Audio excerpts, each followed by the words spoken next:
आप सभी विद्यार्थियों का स्वागत है Subhash study centre YouTube channel पर। तो यदि आप कक्षा 10 के छात्र हैं तथा बोर्ड एग्जाम 2022 की तैयारी कर रहे हैं तो यह वीडियो आप सभी के लिए महत्वपूर्ण रहने वाला है, क्योंकि इस वीडियो के द्वारा हम आपसे साझा करेंगे आचार्य रामचंद्र शुक्ल जी के द्वारा लिखित निबंध मित्रता पाठ के महत्वपूर्ण गद्यांशों को, और उन गद्यांशों से जो प्रश्न बनते हैं उन प्रश्नों के उत्तर आप कैसे लिखेंगे इस वीडियो में आप जानेंगे। तो यदि आपने चैनल को सब्सक्राइब नहीं किया है तो आप चैनल को सब्सक्राइब कर लें, क्योंकि यहाँ पर मैं आपके लिए इसी तरह के वीडियो उपलब्ध कराता रहता हूँ। और बेल आइकन को भी ज़रूर दबाएं ताकि आने वाली वीडियोज़ का नोटिफिकेशन आप तक सबसे पहले पहुँच सके। तो चलिए स्टार्ट करते हैं। मित्रता पाठ जो कि अति महत्वपूर्ण पाठ है और यहाँ से प्रत्येक वर्ष एक ना एक गद्यांश पूछा ही जाता है और गद्यांश आधारित प्रश्न भी पूछे जाते हैं।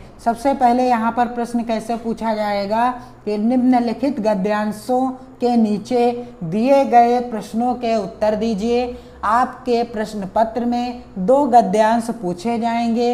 आपको किसी एक गद्यांश के दिए गए प्रश्नों के उत्तर देना है। आपको क्या करना है कि आपको किसी एक गद्यांश के नीचे दिए गए प्रश्नों के उत्तर देना है। तो यहाँ पर आप देख सकते हैं इस पाठ का पहला गद्यांश है, मोस्ट इम्पॉर्टेंट गद्यांश है, मित्रों के चुनाव की उपयुक्तता पर उसके जीवन की सफलता निर्भर हो जाती है, क्योंकि संगति का गुप्त प्रभाव हमारे आचरण पर बड़ा भारी पड़ता है। हम लोग ऐसे समय में समाज में प्रवेश करके अपना कार्य आरंभ करते हैं जबकि हमारा चित्त कोमल और हर तरह का संस्कार ग्रहण करने योग्य रहता है। हमारे भाव अपरिमार्जित और हमारी प्रवृत्ति अपरिपक्व रहती है। हम लोग कच्ची मिट्टी के मूर्त के समान रहते हैं, जिसे जो जिस रूप में चाहे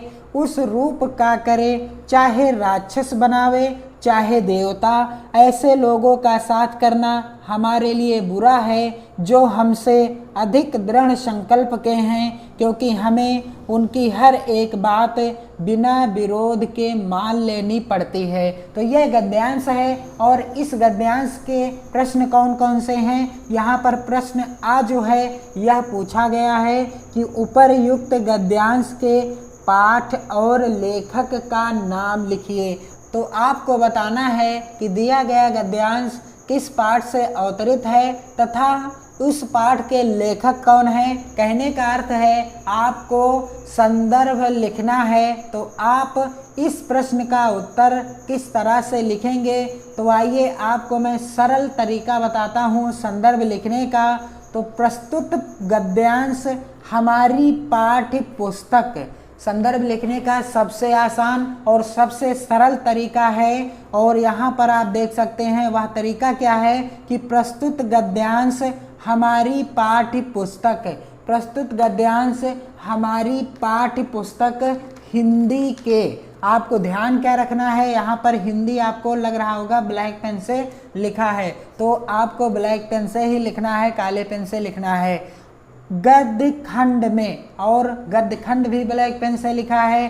संकलित मित्रता, पाठ का नाम भी आपको ब्लैक पेन से ही लिखना है, चाहे आप नोट्स में लिखें या आप परीक्षा में लिखें। नामक निबंध से अवतरित है।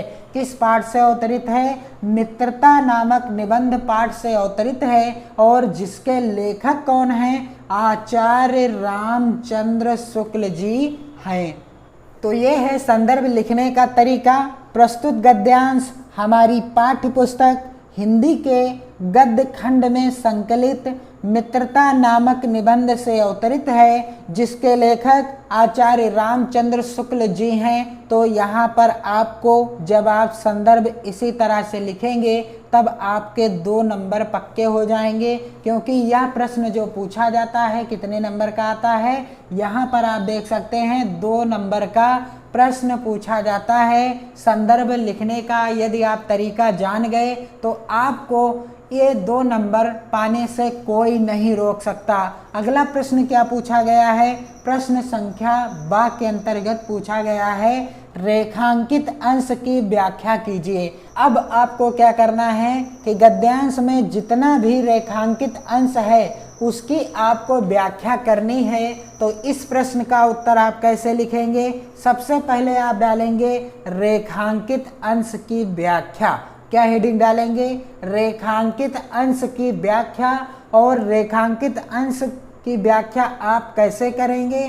तो दिए गए गद्यांश में रेखांकित अंश कौन सा है कि हम लोग ऐसे समय में समाज में प्रवेश करके अपना कार्य आरंभ करते हैं जबकि हमारा चित्त कोमल और हर तरह का संस्कार ग्रहण करने योग्य रहता है। हमारे भाव अपरिमार्जित और हमारी प्रवृत्ति अपरिपक्व रहती है। हम लोग कच्ची मिट्टी की मूर्ति के समान रहते हैं, जिसे जो जिस रूप में चाहे उस रूप का करे, चाहे वह राक्षस बनावे चाहे देवता।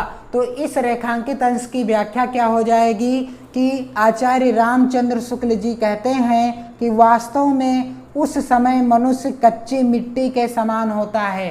कब कच्ची मिट्टी के समान होता है? जब वह युवावस्था की ओर बढ़ने लगता है, जिसे जैसा चाहे उस रूप में ढाला जा सकता है यदि उसे अच्छे मित्रों की संगत मिल जाए। यदि युवा पुरुष को अच्छे मित्र मिल जाएं तो क्या होगा?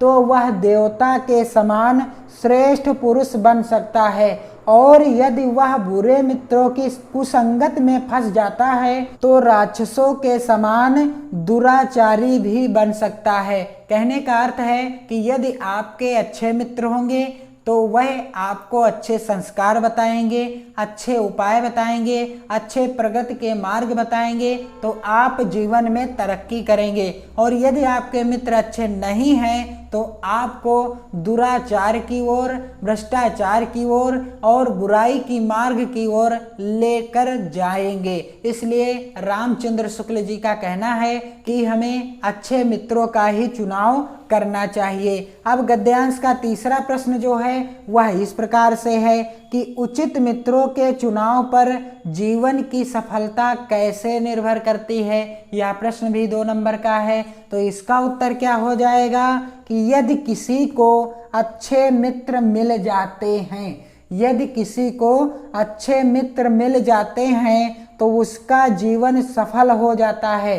उसका जीवन क्या हो जाता है? सफल हो जाता है। वह तरक्की के मार्ग की ओर बढ़ जाता है, क्योंकि हमारे आचरण पर संगति का गहरा प्रभाव पड़ता है।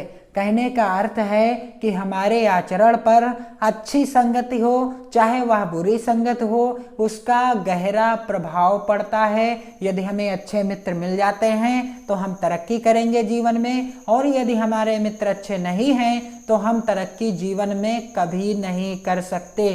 तो इस गद्यांश के मैंने आपको तीनों प्रश्नों का उत्तर लिखने का तरीका बता दिया, और यह गद्यांश आपके लिए महत्वपूर्ण है। और इसी तरह के वीडियो देखने के लिए आप हमारे चैनल के साथ जुड़ जाइए। हम आपके लिए इसी तरह के महत्वपूर्ण और सभी पाठों के गद्यांश आधारित प्रश्नों को भी करवाएंगे और पद्यांश आधारित प्रश्नों को भी करवाएंगे, और महत्वपूर्ण जीवन परिचय की वीडियो चैनल की प्लेलिस्ट में उपलब्ध है। आप जाकर तैयारी करना आरंभ कर दें उन्हें देख करके। और यदि आप प्रत्येक वीडियो का PDF फ्री में प्राप्त करना चाहते हैं तो आपको हमारे टेलीग्राम चैनल को ज्वाइन करना होगा, जिसकी लिंक इस वीडियो के डिस्क्रिप्शन बॉक्स में है। और आप अभी से अपनी तैयारी को प्रारंभ करना स्टार्ट कर दें। वीडियो को अधिक से अधिक मित्रों में शेयर कीजिए और लाइक कीजिए तथा कमेंट के द्वारा हमें अपने सुझाव जरूर बताइए। जय हिंद।